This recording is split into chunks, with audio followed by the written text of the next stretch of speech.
The Danish Deception, part 25. So I look up, I see him, and we make eye contact, and there's one split second where he looks at me, and then he says, "Hey babe, can we talk?" And then I proceeded to scream bloody murder. And when I say scream bloody murder, I mean people are stopping on the road and they think I'm about to get kidnapped. Bloody murder. And, well, I can demonstrate it for you. Get the fuck away from me! Fuck you! Get the fuck away from me! I'm sorry, guys, I had to do that because I needed you guys to understand what I meant. But, like, times that volume by, like, 100. I was screaming bloody murder. And then he speeds off and drives away. And then he texted me, "Okay, I get it. I love you. That's all. I won't do that again. My heart is bleeding, and I don't understand that you want to give up on love.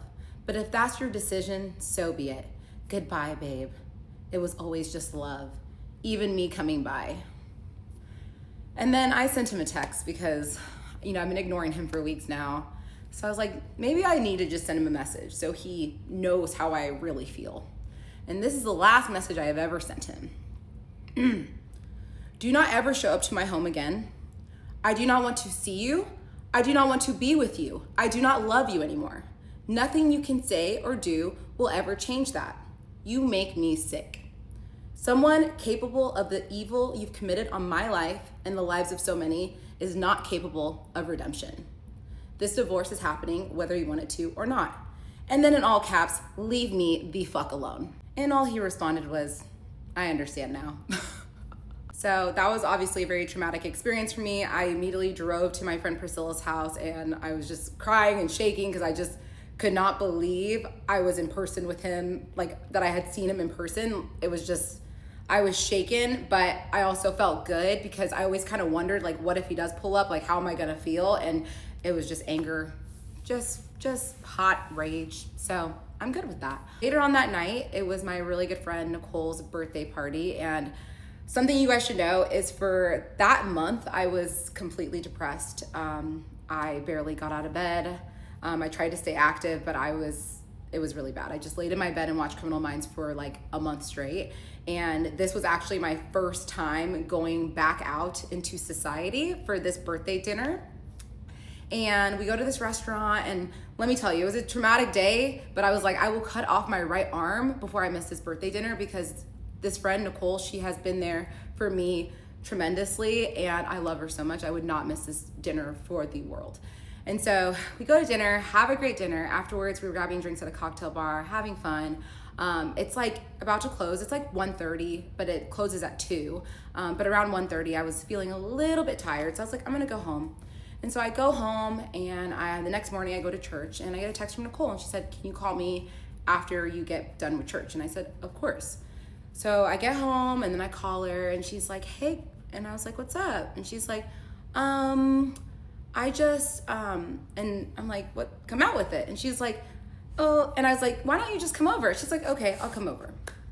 So she comes over, and I'm like, I'm wondering what she needs to tell me that's so like uncomfortable. She can't tell me over the phone. She walks into my house. She sits down and she looks at me and she says, "I saw your ex last night." And I was like, "I was with you till 1:30. Where did you see him?"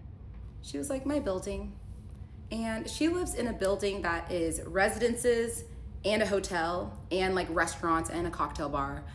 There's a lot of people in this establishment.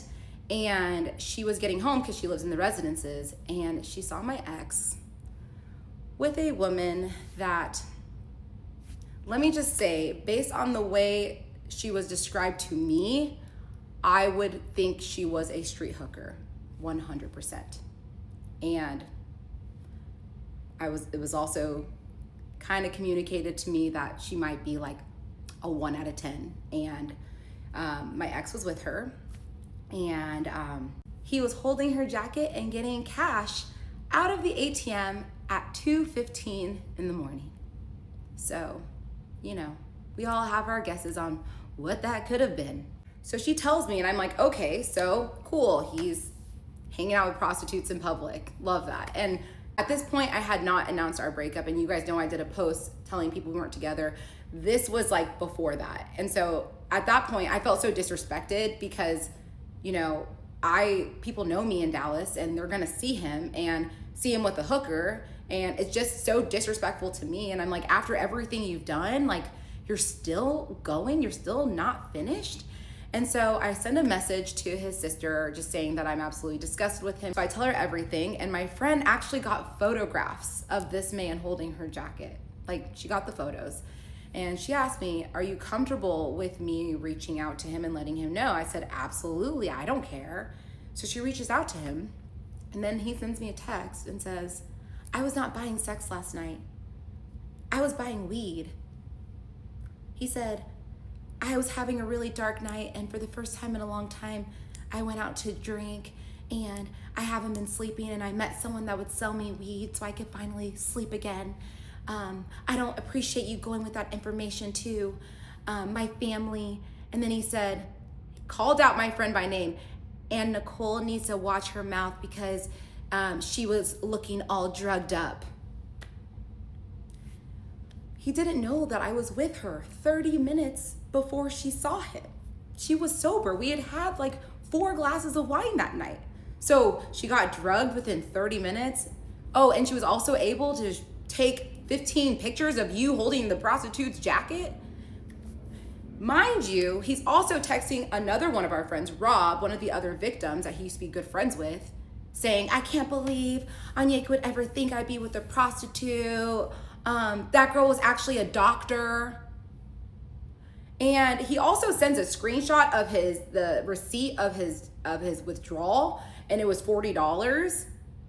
And I'm thinking there's 3 different options. Number 1, he saw my friend and he was like, let me take out a small withdrawal so I have something to back up my lie. And he clearly saw her because he called her out by name.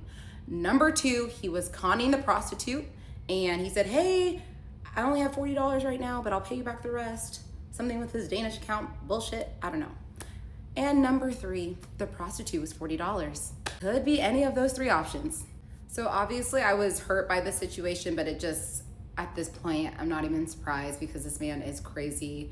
I allowed myself to shed 1 tear, and then I was like, I'm done. And the following week, my friend Chris met up with him, and he signed the divorce papers and had no problem with anything that I put in there. And that was the greatest day, and my divorce was officially finalized on November 4th of 2025. So I'm happy and I'm excited to move on, and I'll have a little conclusion video at the end of this, but I just wanted to say thank you to all of you for being here and letting me bare my soul to you guys. This has been the most difficult thing I have ever done in my life, and y'all's support means the world to me, and I just wanted to say thank you, and I hope you guys enjoyed the Danish deception.